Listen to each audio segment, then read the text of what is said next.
working on trying to turn around an inner city school district for like 8 years, Kansas City, Missouri. There's a lot of simple things that could take place to fix the district.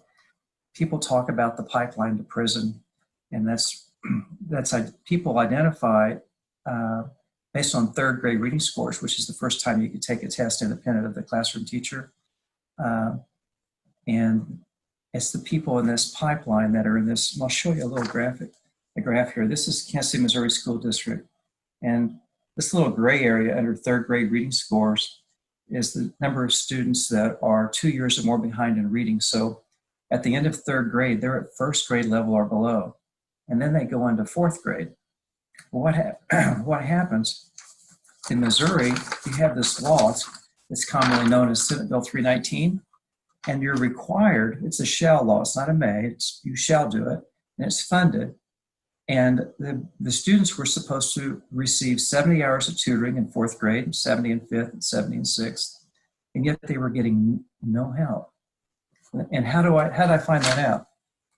As a former state rep, I know how to go through these things and find out what the problems and the solutions are because I know who to talk to. Well, I went to Mike Price, and he was the budget director. I love the last name Price.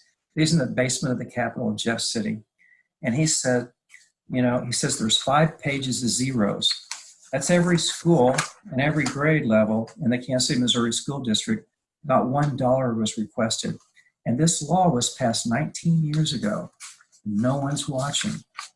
Now, how do you prevent the students from getting there in the first place? It's really simple. There's $14 billion with a B of Title I funds, but no one's watching how it's spent.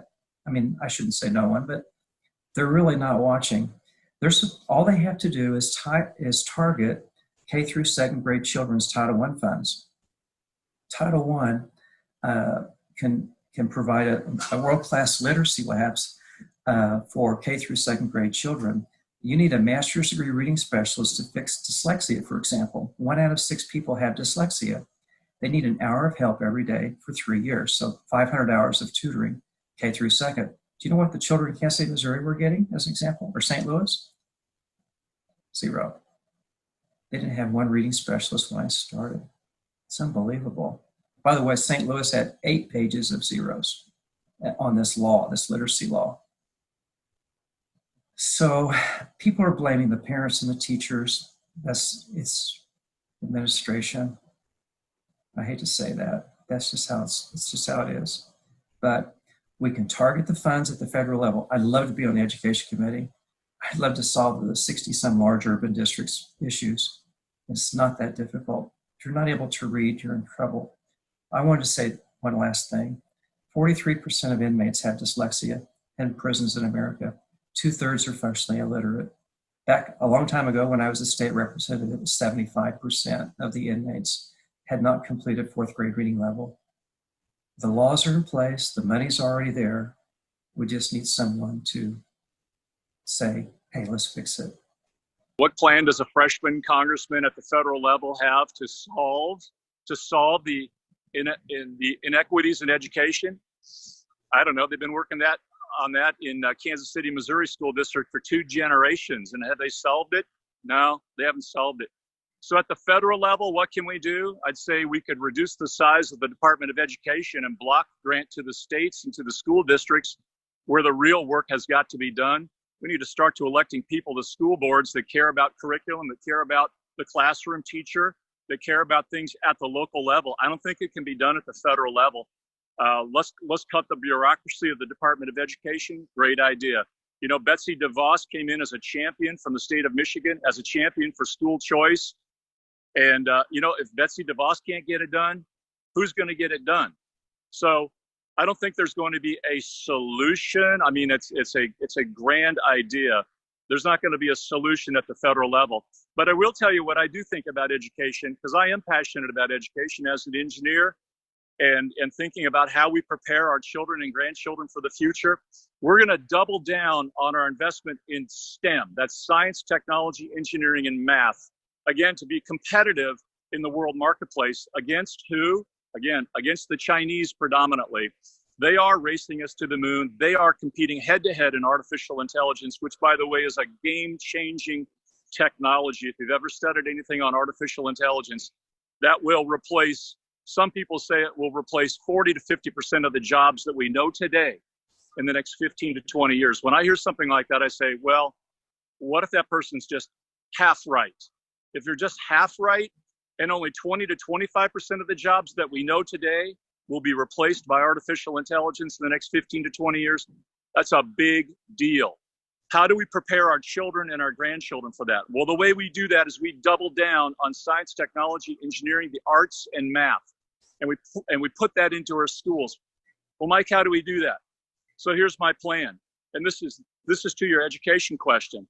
My plan is that when one of our big local engineering and construction companies wins some of that $2 trillion federal spend, I, as a freshman congressman, without being presumptuous as to what a freshman congressman can or cannot do in the United States Congress, I'm going to introduce legislation that says 0.1% of that spend, of that federal spend, will be required by law to be put towards your science, technology, engineering, the arts, or math program in your local school of your choice. So let's say that Black and Veatch wins a $1 billion project. By federal contract, they have to take $1 million and put it into a STEM or STEAM program in the school of their choice. That's exciting. That's going to give our children, we're going to double down on the things that are going to make our children and grandchildren competitive in the years to come, in their lifetime. So that's pretty exciting. We're going to do that, and then we're going to give them a vision for the future, a vision of perhaps going to the moon in 2024. Donald Trump promises that he's going to put the next man and the first woman on the moon by 2024. I have a vision for the Sunflower Corridor out on that sunflower ammunition plant, and make that into a new city with new sustainable ideas that young people can get excited about, that can bring great jobs to this area, to take advantage of all the things that we have to offer. So with vision and the tools of science, technology, engineering, the arts, and math, our young people can be prepared. And that's how we're going to help them right here locally in our schools. And one other thing I should say is that I'm pledging, if I'm your congressman, I will donate my entire congressional salary to local charities and to that science, technology, engineering, the arts, and math programs in our local schools, because I care so much about that. As a parent, my kids are in early years of high school. We're clearly spending a lot of time right now talking about preparedness for their future. I've also hired a lot of young people. I think that we need to turn and really think about our education system. The core focus of it should be preparing children for the workforce over time. And I say that, again, first as a parent, but also as somebody who's worked in business.